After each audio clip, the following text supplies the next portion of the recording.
Welcome to Pod Save America. I'm Jon Favreau. I'm Jon Lovett. I'm Tommy Vietor. On today's pod, the Biden administration faces a moment of truth over the escalating violence between the Israelis and Palestinians. Dr. Fauci is here to chat with Lovett about the CDC's new mask guidelines. And we take a look at a few stories we're watching closely this week, including the Philadelphia District Attorney's race, the Supreme Court's decision on a critical abortion rights case, and the future of H.R. 1. All right, let's get to the news. The violence between the Israelis and the Palestinians is one of the biggest stories in the world right now. It began last month when Jewish settlers tried to expel 6 Palestinian families from East Jerusalem, which led to protests, which ultimately led Israeli police to conduct a raid on the Al-Aqsa Mosque that left hundreds wounded. Hamas militants in Gaza responded by firing rockets into Jerusalem.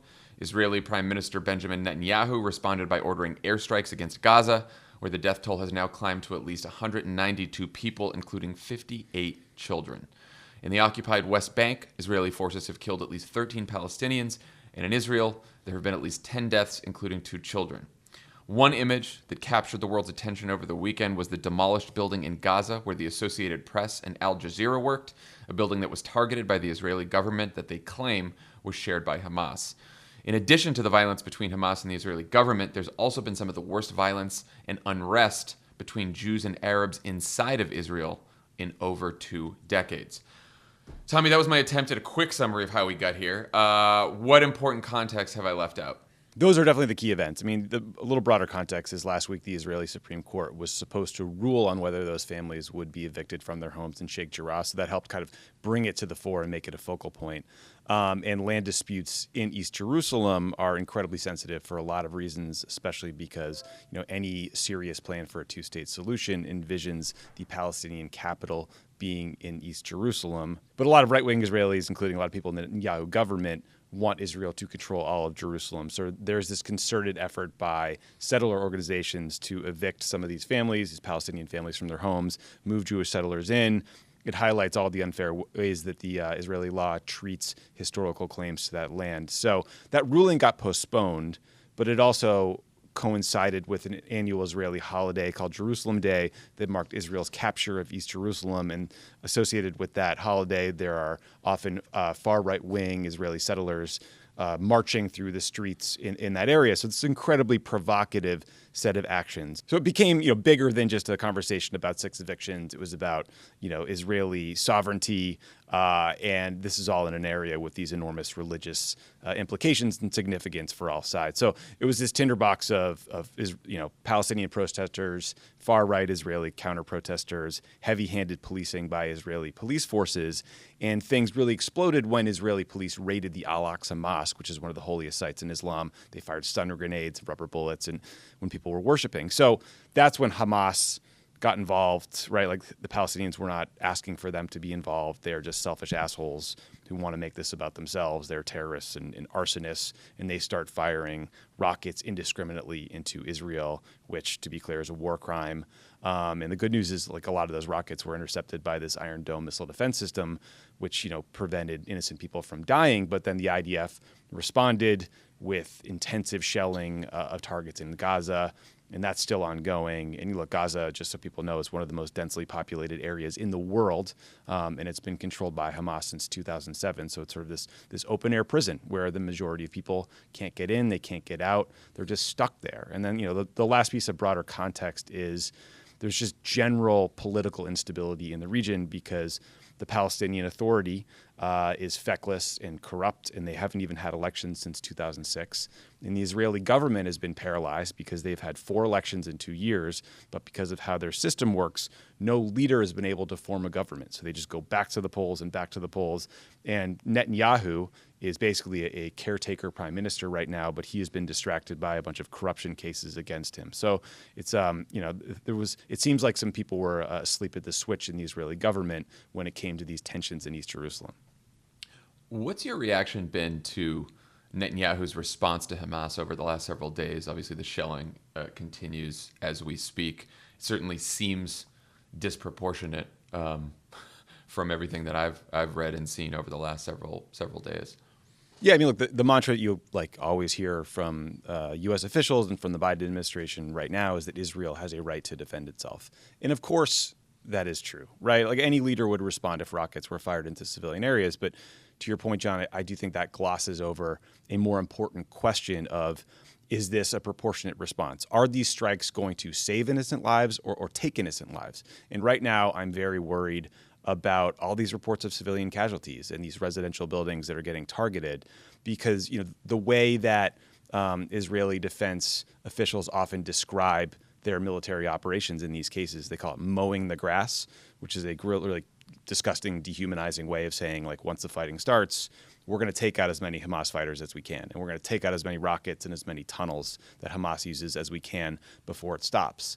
But it took 3 months to reach a ceasefire in the 2014 Gaza war. Thousands of people died. And the Israeli defense minister gave a speech last week where he said, if Hamas doesn't stop, the 2021 response will be worse than 2014. He said if Israelis have to sleep in shelters because Hamas is firing at them, then Gaza will burn. That's a quote from the defense minister. And to me, that's a recipe for escalation, for more innocent deaths.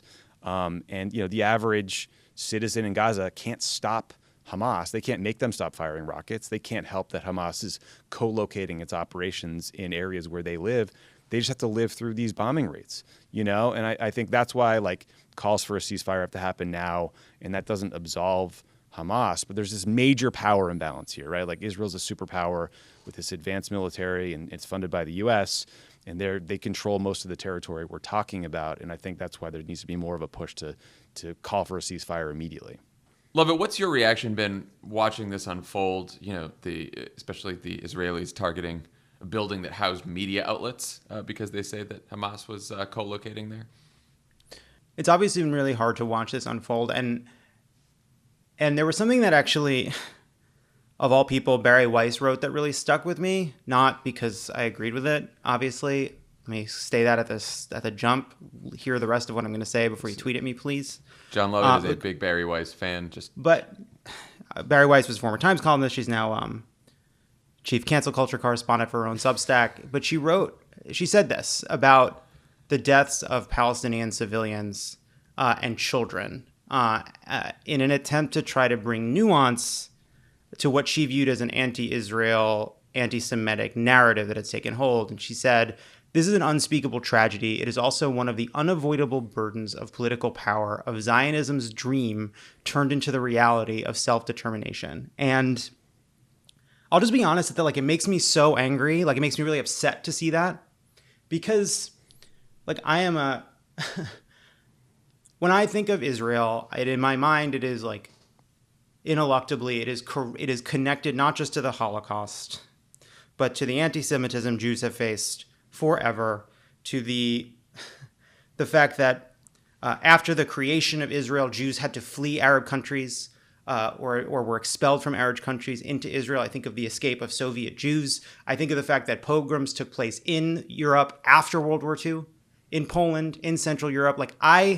I'm not talking about this just intellectually. In my bones, as a Jewish person, I am a Zionist. I believe in it. It is my bias. It is how I approach these questions. It is how I was raised. It is how I think about it. I believe in the project of Israel. And what is so enraging about this is that is then twisted by people like Netanyahu, by the Israelis, by defenders of what Israel does, as to say, if you believe in Israel, this is what you must support.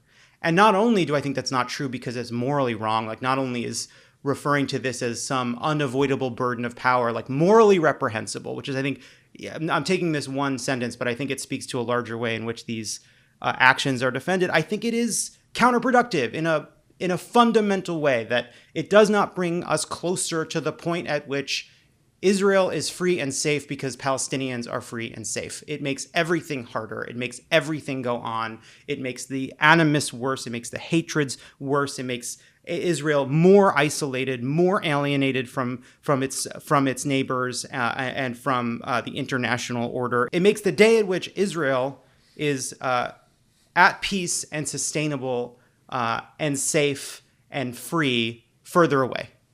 And that was sort of my reaction, on top of agreeing with everything Tommy said, everything Tommy and Ben said on Pod Save the World. It was that I don't believe what Israel is doing is morally right. I think it's repellent, but I also think it is not in the interest of those who believe in Israel, in the project of Israel.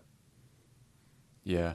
No, I mean, sort of watching this unfold, and many people have pointed this out, that this only seems to generate a lot of headlines when rockets start falling on Israel.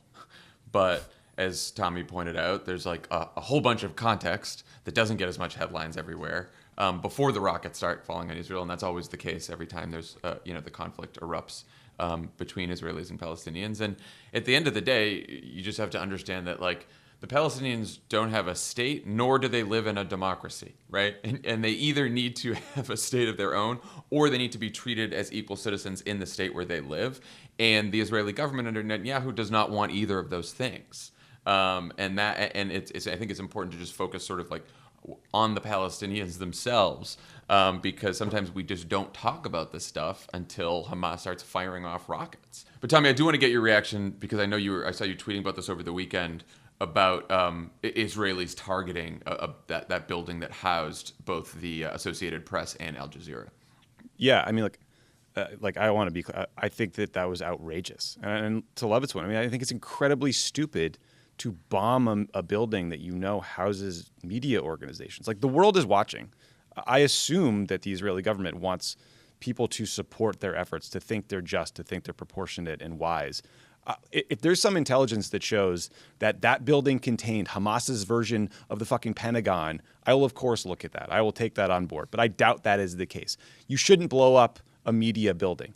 And I also find it troubling that a bunch of big residential buildings have been destroyed. Even if the Israelis are clearing civilians out of places like that before they strike, where are these people supposed to live afterwards? Right? Gaza is being bombed into the Stone Age for the second time in decades. And so, but also, we have to allow for this to be, for complexity in all of this, and for there not to always be black and white. It is true that Hamas operates in civilian areas to try to use innocent people as human shields. I talked to a reporter over the weekend who used to cover Gaza. He often worked out of that building, that AP building several years ago. And he said that his understanding was that some element of Hamas had worked out of it at the time. I can't confirm that myself. That's what I was told. I was in no way trying to suggest that makes it justified to bomb that building. I do not, because I kind of think that the debate over whether there was some Hamas office in this building or not misses the point. Wars are often fought in urban areas like this.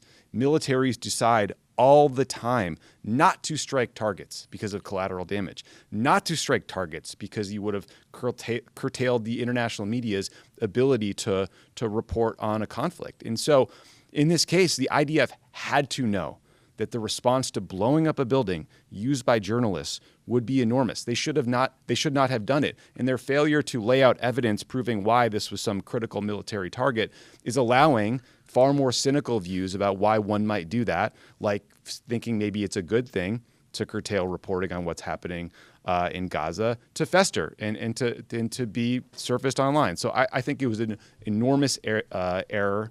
It was immoral, and it was strategically incredibly fucking stupid. Yeah. And I think it's also another example of sort of like the power imbalance that is not focused on enough between, the Israeli government and the Palestinians, and sort of the disproportionate use of force and how they respond. I mean, that's, to Tommy's point, I see this idea of Israel has a right to defend itself, which it does, and that Hamas uses innocent people as human shields, which it does as a defense. But dozens of children are dead, so they're not sometimes that means you can't do it. Yes. That means right. you can't do it. It works. Using people as a human shield, that you have to protect those children. Your job is also to protect those children. Killing civilians in Gaza does not save civilians in Israel, period. Right. So I want to talk about the Biden administration response here, but Tommy, you and Ben Rhodes have been talking about how this time feels different in terms of who's speaking out, not just activists and progressives, but a lot more Democrats, people who aren't usually even engaged on this issue. Can you talk a little bit about that, and what do you think has sort of changed? Yeah, I mean, look, one thing that's changed. I mean, you talked about this earlier, John, about how sometimes the press attention comes when the rockets start getting fired. In this case, there was a proliferation of videos and images out of Sheikh Jarrah, out of this neighborhood where these Palestinian families were being evicted, and there actually was a ton of coverage of it. And it was getting discussed and it was getting talked about. So I think that was different and important. But now, the bombing has started. Like, you're also seeing horrifying images on social media out of Gaza as well. I mean, I assume people have seen, there's a video of a little girl, 10-year-old girl crying. Their neighborhood was destroyed. There was a video of a man grieving the death of his four children. So how do you not respond on a human level when you see this? And I also think that months of conversations about Black Lives Matter and social justice have, I think, encouraged people to think about these evictions and the treatment of Palestinians and, wanting to give them the human rights they deserve and the dignity they deserve and view it in the same way. We're talking about this in the same sort of social justice framework. I also think there's the fact that Bibi Netanyahu is a terrible leader. He's a bad guy. He's super right-wing. He's corrupt. He's a racist. He's made tensions between Israelis and Palestinians worse. He did everything in his power to blow up the Iran nuclear deal. And so that's an important distinction, right? Because, I'm not criticizing the state of Israel. I'm not criticizing the Israeli people. I'm criticizing a shitty leader in the same way I criticized a shitty leader in the U.S. named Donald Trump. That's a distinction that sometimes gets lost in this. And then you're also seeing Democratic leaders that are just more willing to speak out about what's happening, right? Like Bernie Sanders wrote an op-ed in the New York Times. You have AOC, Rashida Tlaib, others delivering statements and really amazing speeches. But, even associated with that, 28 senators led by Jon Ossoff are calling for a ceasefire. You're seeing progressive Jewish Democrats in the House calling for peace. So to me, this feels very different than the traditional sort of unquestioning calls for support for Israel's right to defend itself. People are willing to be a little more specific about what's happening and judge the efficacy of these various, military strikes and other actions. Yeah, I also want to focus in on that point that you made about sort of the parallels between Bibi and Trump. Bernie's op-ed, which is excellent, everyone should go read it. He mentions that Bibi has cultivated, quote, an authoritarian type of racist nationalism in Israel, and says that we've seen a similar rise of authoritarian nationalist movements around the world. I do think it's also easier for people to start seeing the connection more clearly between authoritarian types of racist nationalist governments all around the world, especially people who've experienced different levels of authoritarianism, often racist nationalism, both here in the U.S. under Trump and in other countries. And so I think as these movements give rise, it's for a lot of people who aren't as engaged in this issue, it's no longer just a question of Israel and Palestine, but the more the focus is on Netanyahu and his sort of corrupt racist government, I think the more people can start seeing the parallels between things that are going on all over the world. I think sometimes people hear all this conversation about settlements and they wonder why are people talking about settlements all the time? Why is it such a big deal to build more apartments in the West Bank or in East Jerusalem? And the reason is, at some point there will be so many Israeli settlements that it will be impossible to create a Palestinian state that is contiguous, that is one thing. It'll just be sliced and diced into little pieces, and that is by design. There are right-wing individuals in the Israeli government who want to move as many settlers as they can into those territories so that it becomes de facto part of Israel. The mayor of East Jerusalem said as much on the record when talking about Sheikh Jarrah. That same guy, by the way, also pointed at a Palestinian protester and said, "Next time we'll shoot you in the head." Right? So there's some real extremists driving the debate on both sides. You hear people talking about a one-state solution, but under a Netanyahu government, Palestinians are treated as Palestinians who live within Israel right now. Arabs in Israel are treated as second-class citizens. Not just treated, but Netanyahu has passed law after law making them second-class citizens during the time he's been in power. Yeah, and it's just that the settlements make a two-state solution more and more difficult. You now see, Peter Beinart in the New York Times talking about right of return. That I remember when we were in the White House. The Obama administration would face criticism for challenging Israel on settlements, for challenging Israel on some of its policies. And the view was, if you don't push for a two-state solution and try to stop some of the ways Israel is for its part, making that solution more difficult, you are inevitably marching towards a one-state solution, which also which means a very different version. It means no longer being a Jewish state because of the inevitability of the demographics in Israel and Palestine. And we see that playing out right now.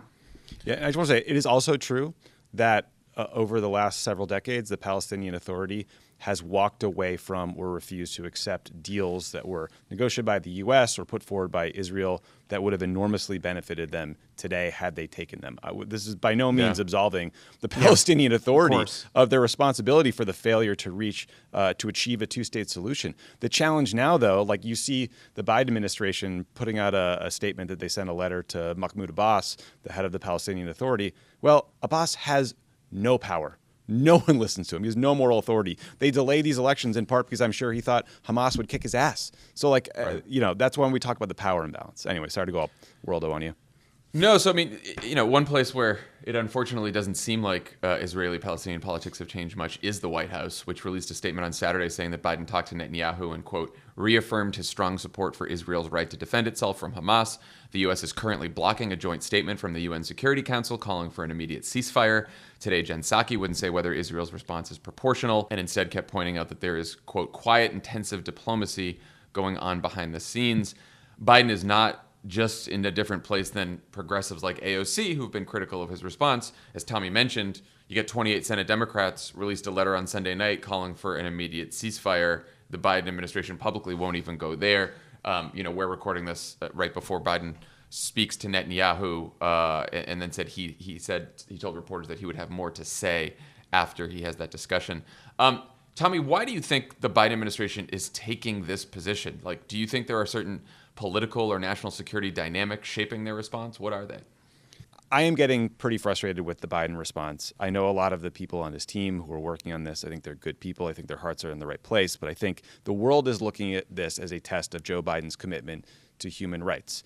And what it's bringing back for me is there was this mantra that I heard all the time from very smart policy people when I worked in the government that said, when it comes to Israel, there should be no public daylight between the U.S. and Israel on disagreements. We shouldn't disagree publicly. And I just don't agree with that. I think the fact that Israel is our closest ally in the region means that we should be able to have principled disagreements. And somebody over the weekend flagged a press briefing by Ari Fleischer, one of the, not a good guy, Bush spokesman. This was from 2002. He was asked about Israel bombing Gaza in an incident that killed civilians. And Ari said that Bush viewed that bombing as a heavy-handed action that is not consistent with dedication to peace in the Middle East. Biden should be able to say that too. Obama should have been able to say that, right? And again, this is not about criticizing Israel. This is about criticizing bad decisions made by Netanyahu. And so, right now the Biden team, they're sort of hinting that they're calling for a ceasefire, but they're saying they're doing it quietly. And they also don't want to talk about whether they think the strikes are proportional or not, which that admittedly is a bigger deal because proportionality gets you to a question about whether something is a war crime. But the problem is Netanyahu is pointing to Biden's public statements about Israel's right to defend itself, and he is asserting that the U.S. fully supports what he's doing. And on top of that, the U.S. gives Israel $3.8 billion with a B per year in military financing. On top of that, the U.S. funded the Iron Dome missile defense system. On top of that, the U.S. often blocks criticism of Israel at the UN, including over the weekend where there was a UN statement condemning the Israeli military response and calling for a ceasefire. So the world thinks we are complicit, and a lot of Muslims are going to see the images of Israeli police raiding the Al-Aqsa Mosque and be outraged by it. And I worry about all the security challenge that could come on top of all the moral ones we talked about. So I'm pretty worried here.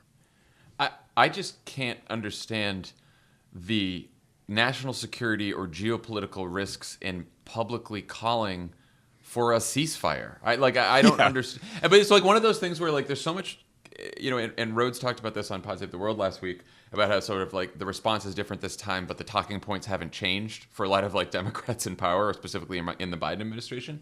And if you don't pay a lot of attention to foreign policy, there's all this sort of conventional language that doesn't make a lot of sense to people outside government.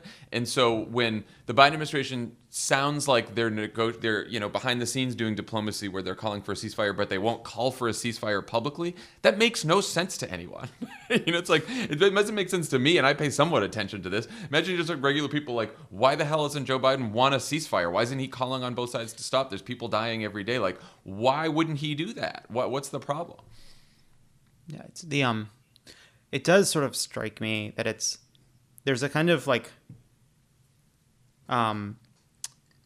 I think it has been true of Joe Biden as a candidate. It has been true in the early days of Joe Biden as president that there is a real reluctance to be pulled into news cycles that are not the news cycles they want. That this is not the topic they want to be talking about, and this is not the focus of their foreign policy. That they don't want to be mired in this, and that and I'm not defending that morally. I'm talking about the politics of it, and so you can see in their rhetoric this hope of trying to push for a ceasefire without changing the language that they're using to kind of bring less attention to their place inside of this debate, that the role of the administration itself in the conflict. And it just seems like what we are seeing, and what I think they will see and react to, is that, to the point that Jon just made, that the situation has changed, that the language has to change, and that is not really tenable, that actually you do have to say more now, even if you're reluctant to, because you don't want to be central to the international debate about the conflict. Does that make sense? Yes, I think the policy framework has changed. I don't have any evidence to prove this right now, but I think the political context has changed, and that young people and progressives are looking at what's happening and they're thinking, that is morally wrong, and I want someone to talk about it. So my experience, just like stepping back in foreign policy and foreign policy and press, was often you would have very big brains who sit in very important meetings and they talk about, soft versus hard power and all these big esoteric things. And when it comes time to write the press guidance, the mantra is basically give them as little as possible, say as little as possible. Let's deal with this behind the scenes. And that's not how the world works. The rubber meets the road, as you speechwriters know, on policy when you say something publicly. That's how the world is going to hear about Joe Biden's views on this issue and every other issue. So, I think it's a real mistake not to give Jen Psaki or the State Department spokespeople or others who are speaking for Joe Biden on these issues the room to state the obvious, which is that we're incredibly worried about civilian casualties, that there should be a ceasefire, et cetera, et cetera. You mentioned how this is generational too. I think one of the generational aspects to this is people paying attention to this for the first time and just hearing, your mantra from when you were in government about how like there should be no daylight between the United States and Israel, and like why? like there, even our best.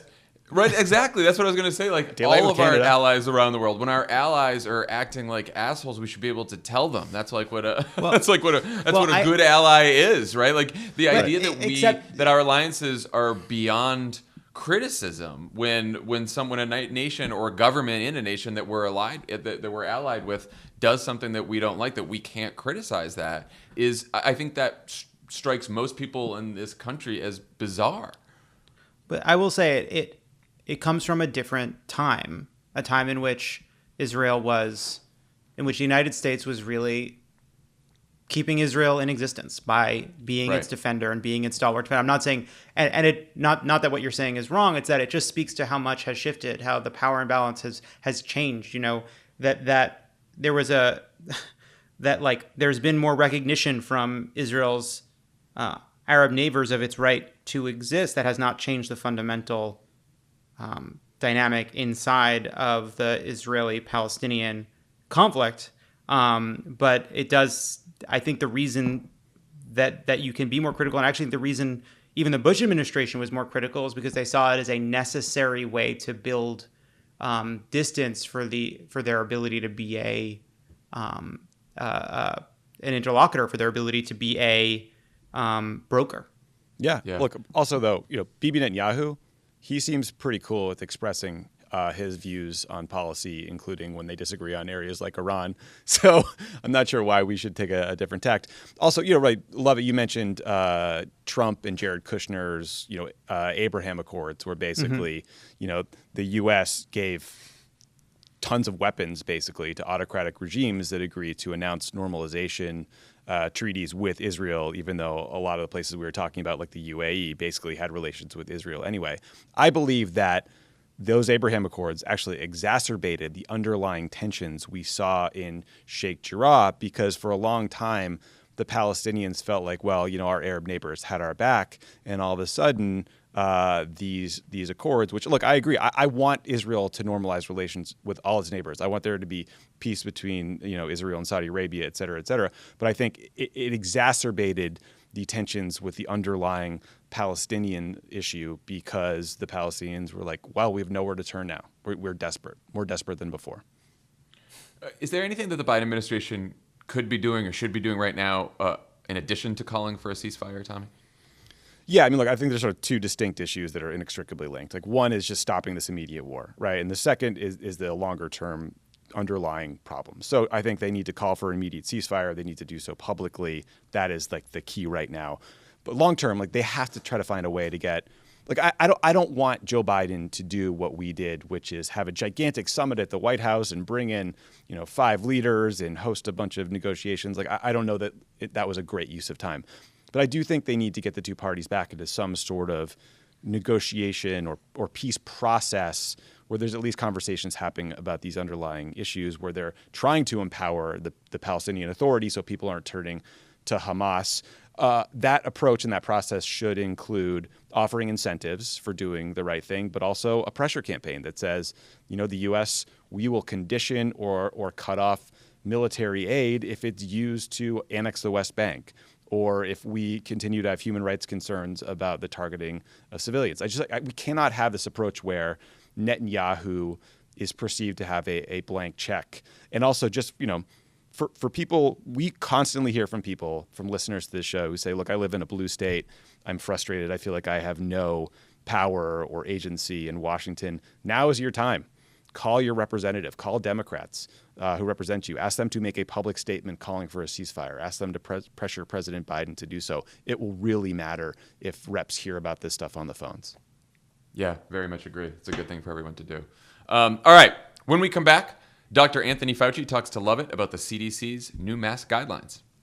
Last week, CDC Director Dr. Rochelle Walensky announced that fully vaccinated people can safely return to activities indoors or outdoors without masks or distancing. President Biden said the announcement of the news marked a great day, but many have questions about this change, what led to it, what it means for returning to normal life. Here to help is Chief Medical Advisor to President Biden and friend of the pod, Dr. Anthony Fauci. Dr. Fauci, welcome back. Thank you. Good to be with you again. So, first of all, can you explain what we've learned about the vaccines that led to this decision? Yeah, there was an accumulation of data, scientific evidence that was really accruing over the previous few weeks that led to the decision on the part of the CDC to make this recommendation. First of all, the real world effectiveness of the vaccines became readily apparent as more and more publications came in showing that the effectiveness of the vaccine was actually even better than was shown in the clinical trials, namely the trials that led to the emergency use authorization. Highly effective, number one. Number two, it worked quite well against variants. And remember, one of the reasons why we told people who are vaccinated that they should wear masks indoor was the possibility that a variant might infect them. They may then pass it on to someone else. That's the second reason. The third reason is that studies are now coming in to show that not only does the vaccine protect against symptomatic infection, it is highly protective against asymptomatic infection, which means if you get infected, it's very unlikely, number one. And number two, it is extremely unlikely that you'll pass it on to someone else, because the level of virus in your nasopharynx, if you have a breakthrough infection, despite vaccination, that the virus will be at a very low level. So highly effective, good against the variants, and you don't transmit it when you do get infected. Those three things together prompted the CDC to make that announcement. Have you seen any bad breakthrough cases? Like, how common is that? Like, it seems like that breakthrough cases in some case, like with the Yankees, means small amount of virus, probably not transmissible. It's why you're changing the guidance around even testing people who have been vaccinated. But are you seeing any serious cases of people who have been vaccinated?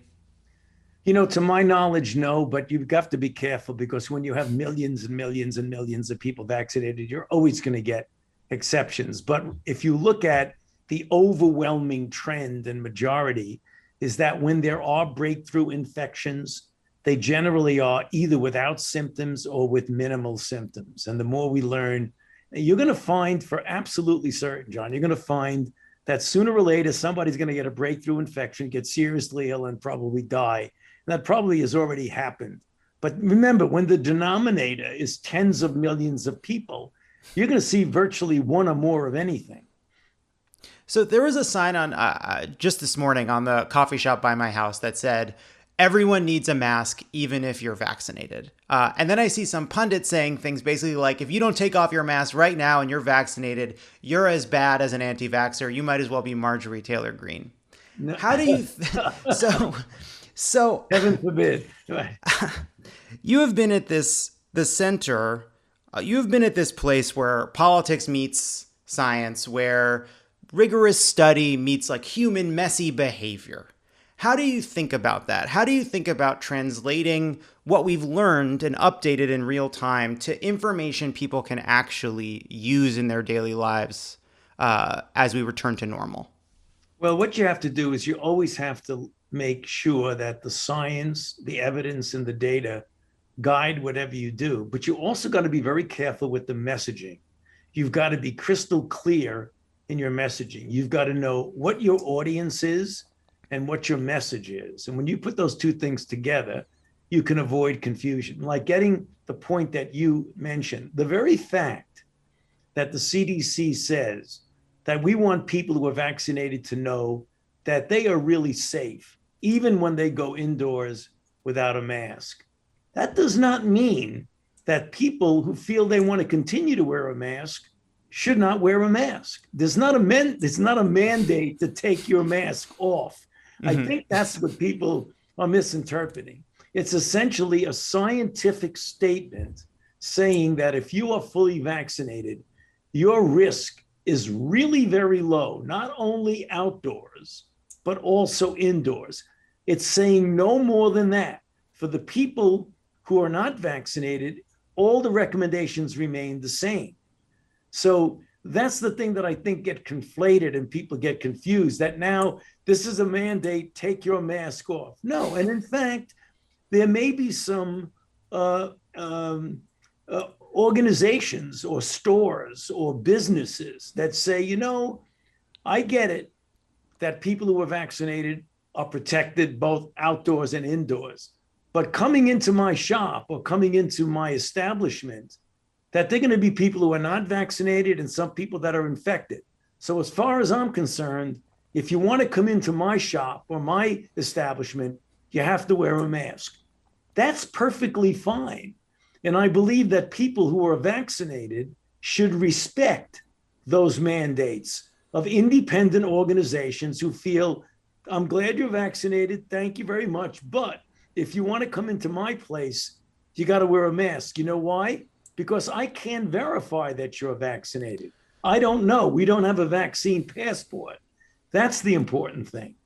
Do you worry at all, though, that the new guidance kind of leaves people to have to make that kind of choice, basically saying, look, I trust the science, but I don't trust people. I don't trust people to trust the science. And now I'm on my own as a store owner to protect my staff, or I'm a person who works at this place and I'm going to keep my mask on because I just don't trust the people coming in and out of my store. Right. Well, that's fun. I actually have a great deal of empathy and sympathy for those people. And I would favor them being able to make their own choice depending upon how they feel about things. So if a shop owner or an establishment owner feels that they want to be doubly sure that they're not having people coming into their shop infected and infecting other people, that they say, fine, anywhere else you want to go, you can walk in without a mask. But if you come into my place, you have to wear a mask. Remember, the recommendations were made to assure people who are vaccinated that they are really safe now because the vaccines are highly, highly protective. So now if you feel comfortable in taking a mask off when you're indoors, that's fine. You should feel confident that you're going to be okay. That's all those recommendations are saying. Part of the reason there was this reaction to this news around maybe unvaccinated people not wearing masks is it's similar to some of the it's fear around misinformation. It's a fear about people not following the science. You've come face to face with it, even in Senate hearings. You've had these heated exchanges with people like Dr. Rand Paul, in which you've kind of been confronted with distortions, confronted with misinformation. You had this look on your face the last time you went up against him. You look like his neighbor during the leaf dispute right before it turned pretty ugly. Are you surprised that even we're not talking about Facebook memes, we're talking about United States senators spreading misinformation? Has that surprised you over the last 14 months? It has. It's unfortunate. It has surprised me. I wish that were not the case, but that's the world we're living in. You have to accept it and be able to adapt to it, but that is the world we're living in, unfortunately. What have you learned as a communicator, as one of the most prominent scientists, doctors in the public mind, about how to combat right-wing information, how to face it when it's led to reluctance that may impact our ability to get the country vaccinated? Yeah, it is not an easy thing to do, but you've got to very, very carefully and assiduously stick with the facts, stick with the data. Don't be confrontational. I mean, don't just get kicked around by anybody for sure, but don't look for a fight. I mean, that's the point. You don't want to do that. You want to just stick with the science. If somebody says something that's incorrect, just respectfully, the way I try to do, point out to them that that's incorrect information. How has your use of the mask changed over the last even week? Has your behavior changed? Have you followed the guidance in new ways? Yes. I mean, I have. I've always felt comfortable, but I think symbolically now, when I'm indoors, I don't always have my mask on because I'm in a situation like now. I'm around vaccinated people and I'm in my establishment, so I don't walk around with the mask on all the time. But when I'm in a situation where people would be uncomfortable with people without masks, I wear a mask. And did you hurt your arm when you voted for Joe Biden because you voted so hard for him that you may have punched through the table? You don't have to. I'm not going to respond to that for sure, but your arm's okay. Yeah, my arm's fine. Right. Dr. Anthony Fauci, thank you so much for your time. My pleasure. Good to be with you, John. Take care. All right, love it. Well, I'll take that as a yes on voting for Joe Biden. What about you? I don't think it was. I think he You've been dying to ask that question forever. Love it. I haven't heard it yet, but do you think that you guys are going to be best friends now? I think he would. I think like a lot of really serious professional people, they really would best to keep me in small doses. I don't think. But no, it was good to talk to him. And I think I still feel as though he's basically saying that he understands why, a restaurant or a store might say, let's keep the mask on because we don't know who's vaccinated and who's not. But it does still speak to the kind of challenge of telling people the truth about the science when that meets messy human behavior, because that does mean Dr. Fauci understands, we all understand, there'll be people who are unvaccinated who will pretend that they are or simply not address it and just stop wearing their masks. I think the good thing is what he's basically saying is if you're vaccinated, you don't need to worry about that. Right? Well, I thought it was really helpful when he said, this is not a mandate to take your mask off. And I've also been thinking about this since the guidance. A lot of this has to do with the specific mission of the CDC and what the CDC's role is, right? The CDC's role is not to issue edicts about how to behave. They're called guidelines for a reason and guidance for a reason. The CDC is trying to base its guidance off the best science. And what they're saying, what Fauci was just saying is, if you are vaccinated, you are protected. You're protected against the variants. You're protected from getting, sick, and you're not going to transmit the virus to other people. So it's basically a scientific opinion that if you are vaccinated, you're good. You can do whatever. Now, if you are unvaccinated or you haven't been vaccinated yet, or you're immunocompromised, or you're a child under 12, right, who isn't getting vaccinated yet, then yeah, you not only still need to wear masks, but you need to be cautious of sort of crowded areas and going in without a mask, and all that remains. But if you're vaccinated, the science says you're good, and your chance of getting sick and hospitalized is incredibly low. That's all people need to know, and then they can make their own decisions. Yeah. I do think, though, it's one of the lessons I think we will be learning as we look back on this period is what happens when scientific based guidance meets human behavior. And I think all of that can be true while it still puts local officials, it puts business owners, it puts ordinary people at times in a difficult situation, because it's I trust Dr. Fauci, but I don't know that I trust these strangers, and I don't know that I trust other people to follow the guidance, and I feel and so I don't have a good there's no good answer to it, but it's a problem. But I think the answer is, if you're vaccinated, you don't have to worry about trusting all those other people. Now, if you're one of those groups of people I talked about, my mother, of course, her first call was well, if you take Charlie into a grocery store now and everyone's masked, that's one thing. What if you take him into a grocery store and now no one's masked? That's something you have to worry about until there's vaccines for kids. It's no, I get that. Now, the chances of a child his age getting COVID is incredibly low also, but that is something you have to be concerned about. But if I'm vaccinated, you don't have to worry about that. I guess my takeaway from all of this is just frustration at how little grace and empathy we give anyone involved in these issues. Right? My mom is older, right? My mom's older. She is in more of a risk profile, so she's going to keep wearing her mask. Fine, right? Also, if you read the newspaper this weekend, you might have learned that some of the New York Yankees caught COVID. Yeah, Lovett was talking about that. Right, if you get into the details why, it's actually okay, right? They're asymptomatic. Because the Yankees suck. Yes, look at you. Yes, there you go. Love it. There yes. you go. Yankees suck. Thank you. You're such a Boston bro now that you've been doing this podcast. I'm a Mets. Excuse me. Well, I get why people might be scared, right? But we also Mets. we give public health officials no space to be wrong or to evolve.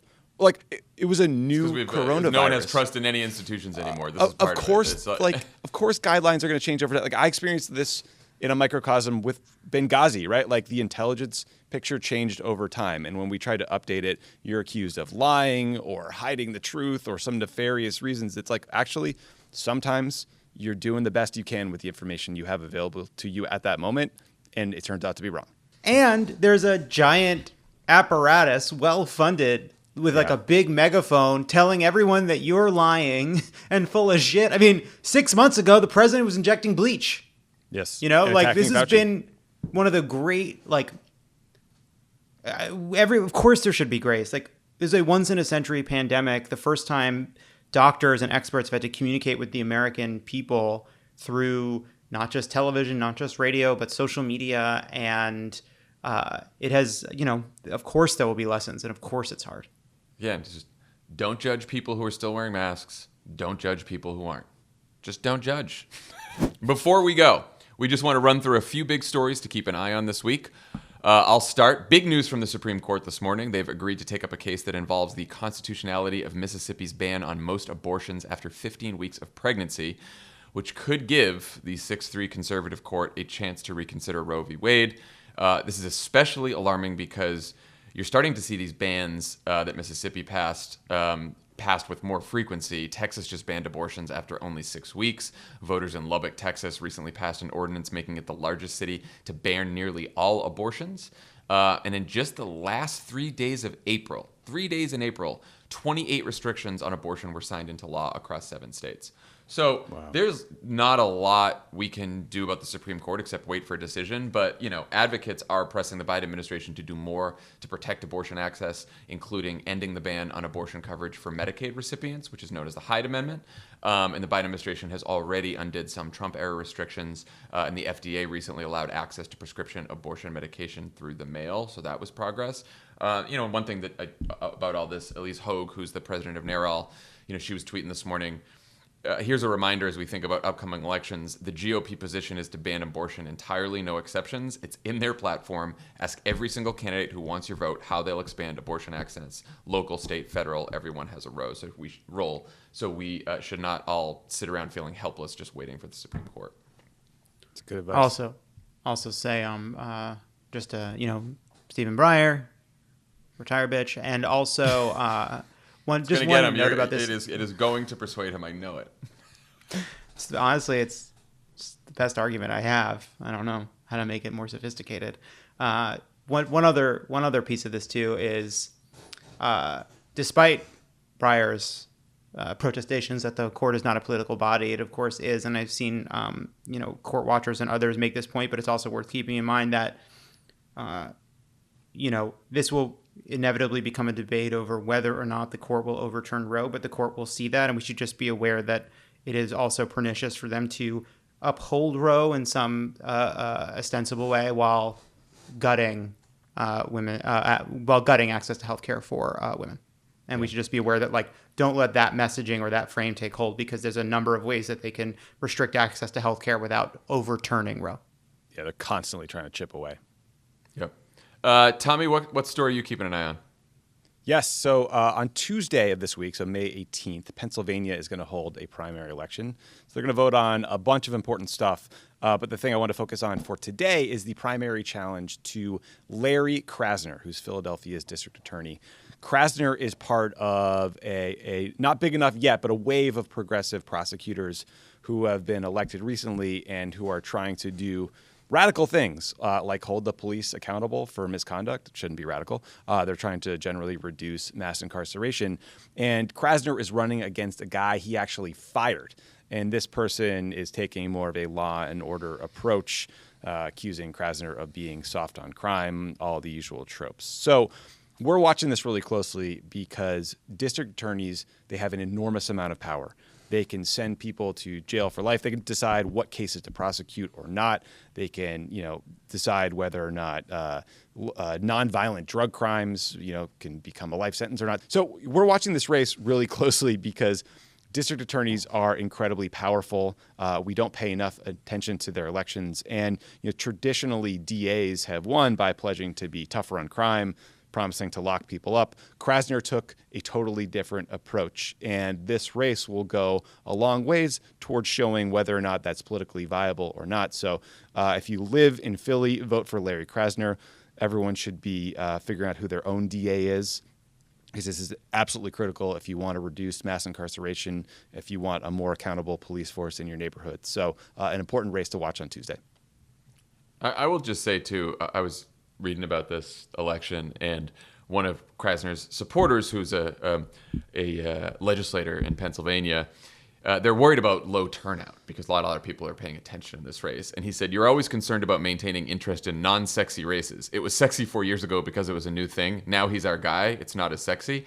And that's going to be a problem up and down the ballot in the midterms in 2022. Again, and this is the danger for progressives and Democrats in saying, okay, we all worked really hard in 2020. We elected some progressives. We elected some Democrats. Joe Biden's in the White House. We can all sort of chill out now. You can't. You can't chill out because every time there is an election of a progressive or Democrat, there is a backlash. And so the forces on the other side, they're going to be excited. They're going to turn out. And if we don't match their turnout, we're going to lose. And I think that's, we'll see what happens on Tuesday, but that's something for everyone to watch out for. This is the problem with cancel culture. Larry Krasner isn't sexy with his pants on, can't take his pants off. I guess he could take them off. Yeah, I'm not with Twitter. Depends on the context. Okay, Barry Weiss here is the third host today. Oh no, it got in there. Love it. What's your? What do you keep? What are these Substacks I'm reading? Love it. What are you keeping an eye on? You got to watch your kids in the Substacks, all right? Keep an eye on those Substacks your kids are reading, all right? You never know what they're going to creep into. Stick with the message box. Don't go anywhere else. Yeah. Don't click out of the message box. You only need the one Substack. There are a lot of great Substacks. Don't come at me. The Senate Rules Committee held a hearing and vote for the For the People Act, passing it out of committee in a party line vote 9-9. The bill's path to becoming law was always tricky because it would require changing the filibuster and unanimity among all 50 Senate Dems. But this week, Senator Joe Manchin said he's opposed to the For the People Act and in favor of the John Lewis Voting Rights Act, which is more targeted and looking at addressing which is more targeted and looks at addressing the consequences of a very bad ruling by Chief Justice John Roberts gutting the Voting Rights Act. Senate Democrats met for the first time to make a game plan around the bills and protecting democracy, where Senator Kyrsten Sinema asked Chuck Schumer, what's the plan to pass this? Which is a bit like a beaver putting like the finishing touches on a dam and then turning to the fish and being like, how do you plan to get downriver? So I don't know. I imagine that was wild. I imagine like Brian Schatz's eyes rolled so hard in his head that it like made a noise. Yes, I do too. Yeah, you have to change the filibuster that you support. You're the reason. You're the reason. So that's something to watch. Yeah, if you care about voting rights, it's not looking good right now. So everyone needs to sort of redouble their efforts to call their Democratic senators, specifically if yours is Joe Manchin or Kyrsten Sinema. But I mean, look, the John Lewis Voting Rights Act is incredibly important, and if they could pass that would be enormous progress. It basically reinstates the pre-clearance that John Roberts and his court sort of gutted back in 2013.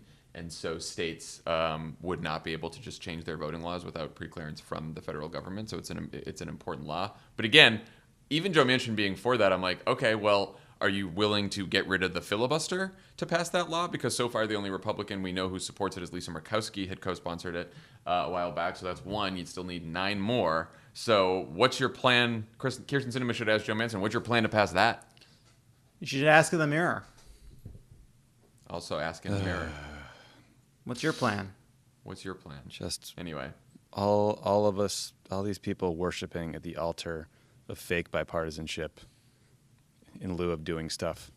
It's bad. It's bad. Well, keep up those calls. Keep up the pressure. All right. Thank you, Anthony Fauci, for joining us today. Twice on the pod for Fauci now. He's a friend of the pod. He loves us. He loves coming here. So I have to do a quick clarification and apology to my mother. Last week, I told a story about the time when our cat died. Oh, did that not go over well? No, the cat in question, her name was Snooper. She had a heart attack midair and died while trying to jump onto the kitchen table to get to her food. I think I was about 10 years old at the time. I made it sound like my mother's reaction was callous, perhaps. In fact, we all were very sad. We loved the cat, even though the cat was incredibly mean and used to slash my face over and over and over again. Of course, we love the cats. We love all our animals. We had lots of animals. But my mom just wanted me to point out that the reason the cat was left in the basement for days for my father to deal with was because it was the middle of winter and the ground was frozen. And you can't bury a dead cat in your backyard if you can't get the shovel in the ground. So that's where that saying comes from. Yes, exactly right. So that's the latest on Snooper. Sorry, Louise. Attack. And I didn't take it that way, by the way. I didn't see it as callous when you told it the first time. I didn't take it that way. Nothing. That's because you know my mom. Nothing about her is callous. She's the nicest human I've ever known. And look, right, now we're doing Tommy politics. Yeah, now we're doing my politics. Look, that's what the end of the podcast is for. It's for corrections, particularly corrections that our family demands. Yeah, and grudges. Speaking of, still no apology from Larry David and the pod.